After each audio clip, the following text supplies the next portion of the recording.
mon histoire. Une histoire drôle, émouvante et peut-être émotionnelle. C'était dans un petit village situé au nord du Bénin où j'ai découvert une famille immensement riche. Mais tous les membres de cette famille étaient des maladifs. Je me posais la question de savoir comment est-ce qu'on peut être riche et vivre tout le temps avec des maladies. Je me suis posé cette question et je demandais à mon père comment cela peut se passer. Il me disait, mon fils, l'argent ne fait pas le bonheur. À partir de cet instant, il m'envoya à l'école. J'ai fait mes études primaires et secondaires en milieu rural. Quelques années plus tard, j'ai obtenu mon bac. Et je devrais quitter mes parents pour la toute première fois pour une destination inconnue. C'était à la faculté d'agronomie de l'université de Parakou. Après mes études universitaires, j'ai obtenu le diplôme d'ingénieur agronome, le master, le doctorat. Mais j'ai rencontré une dame, très belle qu'elle soit, avec un visage arrondi,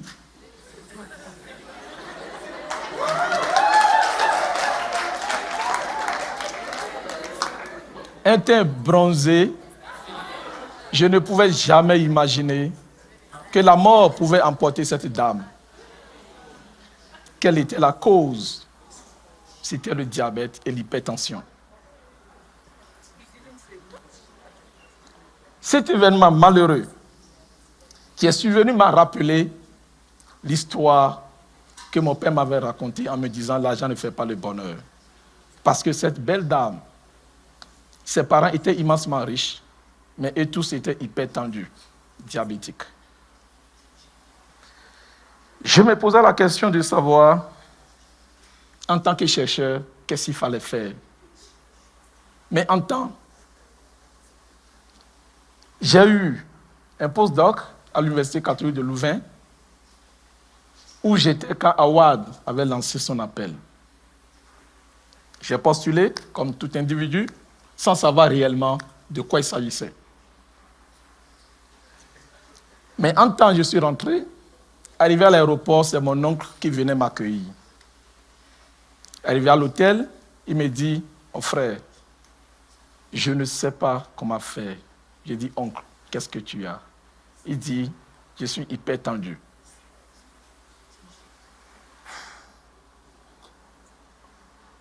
Je me suis rendu compte que c'est la troisième personne qui vivait le même mal.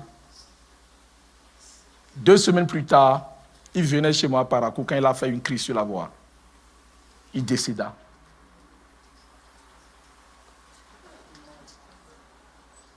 C'était terrible.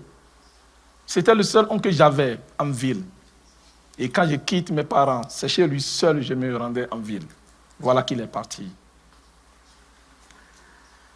À partir de cet instant, dans mes travaux, j'ai commencé par chercher les causes de l'hypertension artérielle, du diabète. Comment peut-on le prévenir? Et c'est là que j'ai découvert que les légumes feuilles constituaient un potentiel, compte tenu de leur teneur en antioxydants, en fibres, en bêta-carotène, en vitamines, etc. Je me demandais comment faire alors pour comprendre pourquoi un homme riche peut ne pas consommer les légumes feuilles. J'étais là quand l'université de Wageningen lança un appel pour recruter un coordonnateur pays pour gérer un projet qui va promouvoir la consommation des légumes feuilles dans les grandes villes du Bénin. J'ai dit, voilà ce que je cherchais. Que faut-il faire?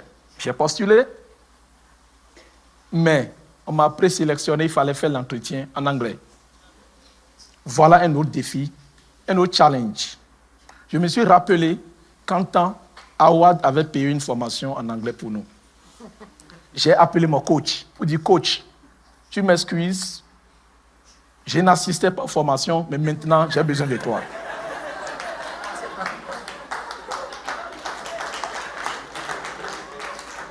Le coach, il est venu à la maison, une fois, 2 fois. J'avais tellement de choses à faire que je n'arrivais même pas à assister aux cours, à les appliquer. Et c'était la veille, un jeudi. J'étais là, je me posais des questions. Comment faire demain? À 2h du matin, mon épouse m'appela. Mais tu as ton test demain en anglais? J'ai dit oui. Que faut-il faire? Elle me dit, lève-toi, révise tout ce que tu as appris au moins. C'est à partir de cet instant, je me suis levé, j'ai allumé mon téléphone, YouTube, apprendre l'anglais. Je me suis mis à poser la question, comment on peut appeler légumes feuilles en anglais? J'ai commencé par essayer, et il sonne à 9h, l'heure de l'entretien. On a commencé. What? On dit, could you introduce yourself? Et puis, j'ai dit yes. J'avais déjà rédigé. Et puis, je me suis présenté normalement. Mais de question en question, il y avait une question qu'on m'avait posée, c'était en anglais. Je savais que la réponse, c'est oui ou non. Mais je n'avais pas compris la question.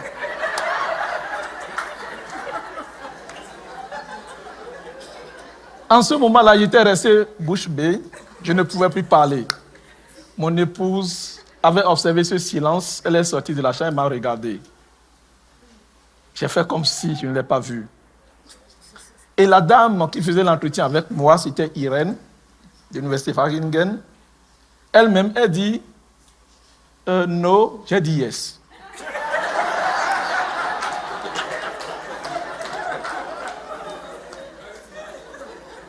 Et quand j'ai dit yes, elle a fait la tête comme ça. Je me demandais, est-ce que c'était la bonne réponse ou non? Donc, c'est comme ça l'entretien est achevé. Et le lendemain, vendredi, je reçois un mail et on dit « Congratulations ».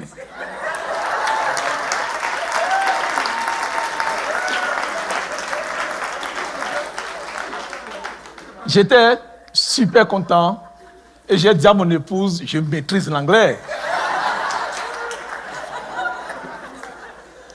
Et on était content, on a fait la fête, mais le défi initial, les causes de l'hypertendu, qu'est-ce qui fait que des hommes riches ne consomment pas les légumes feuillus en milieu urbain? Et le premier réflexe que j'avais eu, c'était de mener cette étude pour comprendre le comportement des consommateurs en milieu urbain. Je l'avais réalisé dans les 4 grandes villes du Bénin.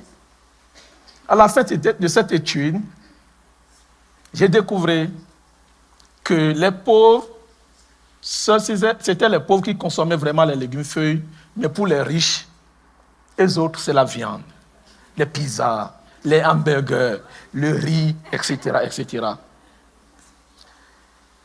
Je me suis demandé quelles pourraient être d'autres raisons. J'ai rencontré certaines personnes. Ils ne comprenaient pas du tout l'importance de consommer les légumes feuilles. Ils ne savaient pas. Pour d'autres, la consommation des légumes feuilles en ville était un risque. Parce que cette étude avait révélé que 7 sur 10 personnes dans ces grandes villes consommaient hors de leur ménage. Parce qu'ils quittaient la maison très tôt le matin pour aller au service et ne rentraient que le soir. Donc du coup, ils n'ont que les aliments de rue à consommer. Et puisqu'ils ont dit qu'ils n'ont pas confiance aux légumes feuilles, ceux qui comprenaient l'importance et ceux qui ne comprenaient pas aussi n'en demandaient pas, les vendeurs de repas de rue ne leur offraient pas cette opportunité d'acheter des repas avec légumes feuilles. C'est à partir de cet instant, j'ai décidé, avec l'Université Wageningen bien sûr, d'installer un dispositif avec des sentinelles Nous avons recensé les vendeurs et vendeuses de repas de rue que nous avons formés, sensibilisés sur l'importance des légumes feuilles. Nous avons conçu des posters, des affiches, des flyers que nous avons mis un peu partout dans les villes. Et nous avons, avec nos sentinelles, dénombré le nombre de consommateurs qui visitaient ces dames, ceux qui décidaient d'en acheter et consommer et ceux qui n'en consommaient pas. Et c'est comme ça, nous avons constaté que plus de 6 personnes sur 10 avaient consommé les légumes feuilles qu'on les avait proposés. Mais on a dit, et les 4 autres, pourquoi les autres n'en ont pas consommé? On les a appelés, on a discuté avec eux. La raison principale, c'était qu'ils n'étaient pas sûrs des bonnes pratiques de cuisson de ces légumes feuilles. Ils n'étaient pas non plus sûrs des pratiques de production utilisées. Parce qu'ils ont dit qu'il y a beaucoup d'engrais chimiques utilisés pour produire ces légumes feuilles et qu'ils ne voulaient pas du tout prendre des risques. À partir de cet instant, on a décidé de labelliser des légumes feuilles en identifiant des sources de production agroécologique. Nous avons fait des analyses biochimiques et biophysiques dans les laboratoires pour attester du fait que ces légumes feuilles ne comportaient pas des produits chimiques et des métaux lourds. Et après cela, nous avons labellisé nos légumes feuilles que nous avons exposés dans les marchés avec des flyers, des posters pour sensibiliser. Et lorsqu'on a fait cette expérience, on découvra plus de 8000 personnes qui consommaient ces légumes feuilles par jour dans les villes dans lesquelles ces sentinelles étaient installées.